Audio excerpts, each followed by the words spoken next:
नमस्कार भाई लोग, हमारा नाम है विशाल यादव और आप देखतानी भोजपुरी ट्रेंडिंग। आप लोगन के बहुत बहुत स्वागत बा हमारे यूट्यूब चैनल जो है यूट्यूब चैनल के नाम बाटे भोजपुरी ट्रेंडिंग। तो भाई लोग आवाज़ आवता, आवाज़ के नज़र अंदाज करी लोग और ये वीडियो के देखी लोग और वीडियो के बात के समझी लोग। हम बता दें आप लोगन के कि खेसारी लाल यादव इस समय लंदन में बाने, लंदन में अपने आने वाली मूवी प्रतिज्ञा 3 के शूटिंग में व्यस्त बाने। लंदन जाए से पहले वो अपन आने वाली छठ गाना के शूटिंग और ऑडियो रिकॉर्डिंग क के गल बाने। आप लोगन के बता दें कि ये साल छठ गाना आवे वाला बाटे, कम से कम उनकर 19 से 20 गाना छठ के आवे वाला बाटे। इस साल सबसे ज़्यादा गाना आवे वाला बाटे, 19 से 20 गाना आवे वाला बाटे छठ के। और छठ गाना के औले से पहले बीच में आवे वाला बाटे उनके कुछ हिंदी गाने और कुछ लोकगीत जोहन की बहुत मस्त मस्त बाटे। लोकगीत कौने चैनल पे आई, कौन से टाइम पे आई, इस सब के जानकारी आप लोगन के बीच हम पहुँचावत रहब। और हम बता दें आप लोगन के कि कल भी एक गाना आवे वाला बाटे उनका बहुत ही बढ़िया, जौन की आवे वाला बाटे गणनायक म्यूजिक वर्ल्ड पे। जी हाँ, आप सही सुननी, गणनायक म्यूजिक वर्ल्ड पे।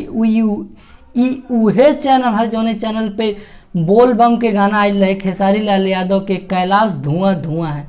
ये वही चैनल पे आए वाला बाटे खेसारी लाल यादव की बहुत बढ़िया गाना लोकगीत मौका दे के देखा गर्दा गर्दा हो जाए। जी हाँ भाई लोग, ये गाना का नाम हो मौका दे के देखा गर्दा गर्दा हो जाए। एक गौले वाला खेसारी लाल यादव और इनमें फीमेल वॉइस देने वाली भोजपुरी की बहुत ही बड़ी सिंगर जिनका नाम है अंतरा सिंह प्रियंका जी, जो कि बहुत अच्छे गाना गाती हैं। पहले नहीं गाती थी लेकिन अब बहुत अच्छे गाती हैं।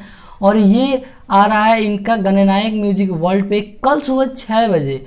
कल सुबह 6 बजे आप लोग जरूर सुनिएगा इस गाने को। इस गाने को लिखे हैं अजय बच्चन और राजीव कुमार जी। इस गाने को लिखे हैं अजय बच्चन और राजीव कुमार जी और इसको म्यूजिक दिए हैं दीपक दिलकश जी, जो कि बहुत ही अच्छे म्यूजिक डायरेक्टर हैं। और आप लोग उनके गाने सुने भी होंगे, बहुत ही अच्छे गाने वो म्यूजिक कंपोज करते हैं, म्यूजिक डायरेक्ट करते हैं। जो कि कल जो गाना आ रहा है मौका दे के देखा गर्दा गर्दा हो जाए, ये बहुत ही बड़ा गाना आने वाला है। तो आप लोग जरूर सुनिएगा इस गाने को। और कौन कौन से गाने आने वाले हैं, किस किस चैनल पे आएंगे, वो आप लोगों की पल पल की अपडेट मैं देता रहूँगा। और आज के लिए इतना ही, मिलते हैं किसी नेक्स्ट वीडियो में, धमाकेदार वीडियो में, और बहुत ही अच्छी खबर लेकर आऊँगा आप लोगों को।